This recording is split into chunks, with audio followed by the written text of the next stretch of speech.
Good evening, I'm Nick Owen. A gamekeeper's facing jail after pleading guilty to setting illegal traps, killing protected birds of prey.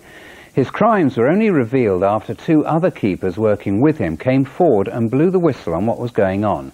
Here's our environment correspondent, David Gregory.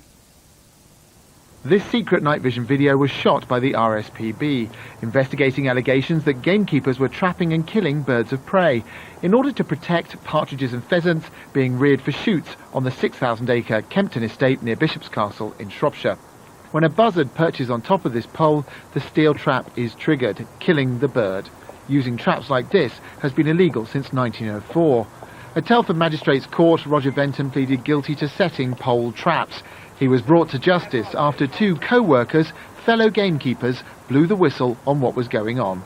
I was employed as an underkeeper on the Kempton estate, and I was asked by the head gamekeeper to kill birds of prey, buzzards, and I didn't. Hence why I'm here today giving evidence against Roger Venton, the gamekeeper. Venton also pleaded guilty to allowing another junior keeper under him, 19-year-old Carl Burden, to kill buzzards and badgers. Burden was given a 6-month suspended jail sentence in September.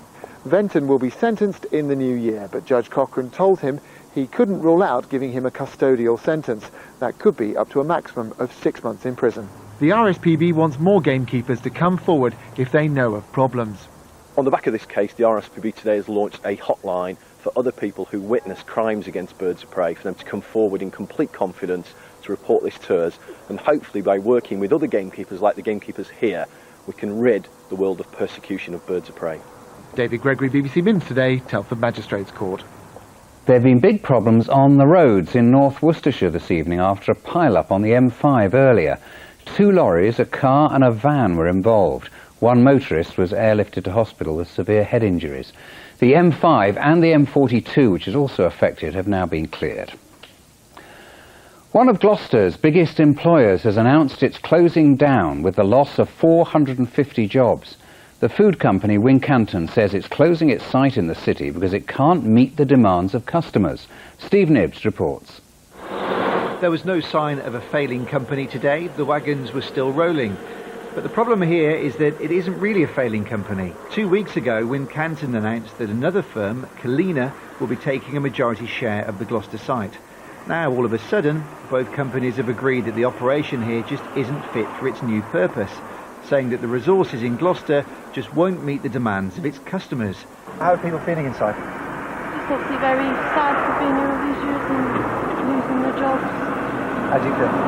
Definitely. Surprisingly, there was no reaction from the union Usdaw today. They say they're still waiting on talks with management before saying anything publicly. But just weeks before Christmas and in the middle of an economic downturn, the news of massive job losses has sent a shiver down the spine of the city. We're obviously very sad. It's very difficult. It's a very difficult time for everybody. And to have a major employer announcing job losses, albeit they don't come into effect until April, is still obviously really sad for the people working here. What's irking staff here as well is that the company is gearing up for one of its busiest times of the year. With Christmas on the way, they work 24 hours a day and 7 days a week, delivering frozen food to supermarkets around the country. A convicted bigamist who went on the run before his trial has given himself up to the police. Former church minister Roderick Sangster walked into a police station in the south of England. He's due to be sentenced on Friday at Warwick Crown Court. 4 men who are part of a drugs gang have been ordered to pay back more than £2 million. Keith Jeremy, John Pollard, Martin Askew and David Loon, all from the Midlands, were sentenced last year for their part in a cocaine and cannabis smuggling ring. West Midlands Police confiscated more than 300 kilos of the drugs, which had an estimated street value of £30 million.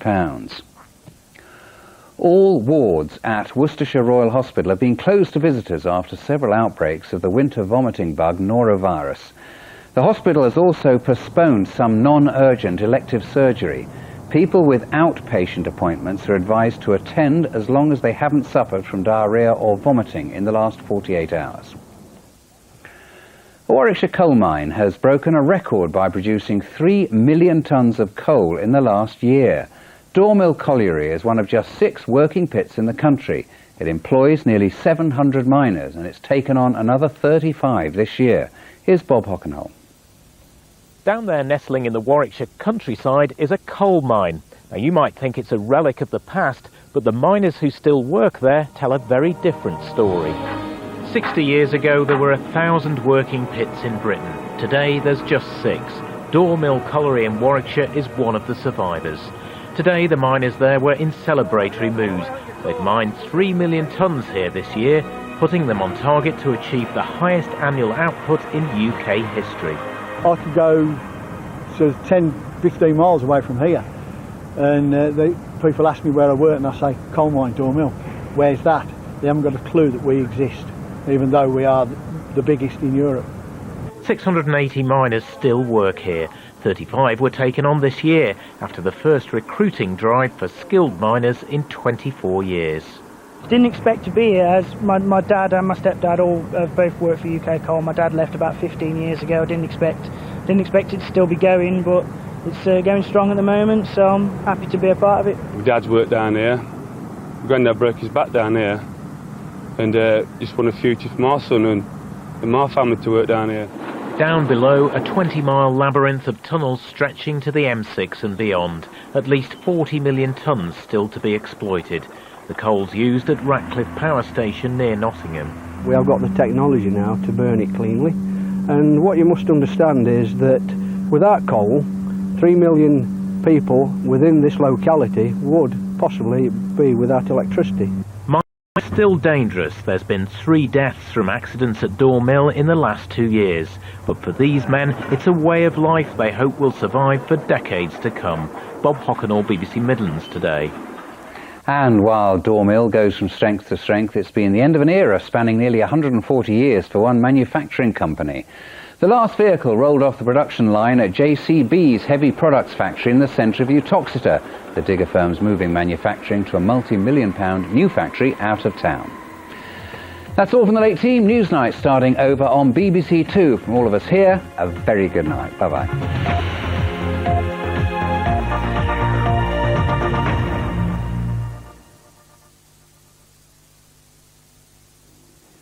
Evening. Now, if it wasn't December and very cold, I'd just be saying, right, a wet and windy night to come. But as you well know, the cold makes the biggest difference. And as predicted, there's now a warning of severe weather.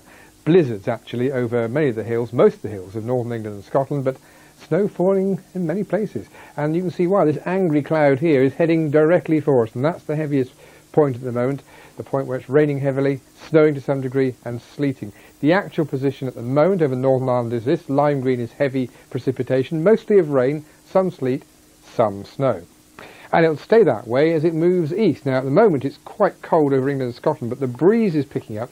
And although you might briefly get some black ice, I think it'll be the snow that's the most noticeable feature, followed then by the rain. So by dawn, that's the position. Now, I'm not going to leave it like that. A bit of detail needs to be told, I think.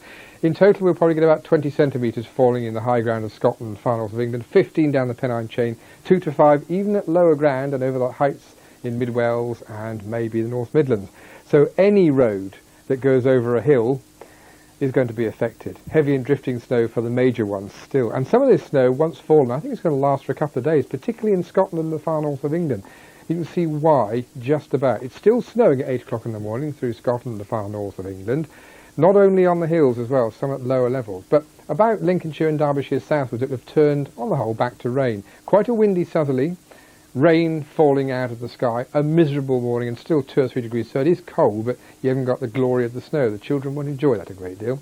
In Cornwall and Devon and Wales, having gone through all this in the next few hours, you're now in actually quite mild air, 6 or 7 degrees, but quite windy and showery stuff, and it's on the way to Northern Ireland too. The wind isn't as strong here though. And if you come to a bigger picture, and we just tick the time over down here, go through Thursday, it takes until late morning for this snow to stop falling in northeast England. It never stops falling, though it becomes lighter in the north of Scotland. And if you look at the movement of the blue blobs, the showers, they're quite quick down here, but this whole lot is moving very slowly. In actual fact, there's a low pressure area sitting in the middle of there. There's no wind in the centre of one of those. It stays cold for a long time, and the snow stays on the ground. So there you go.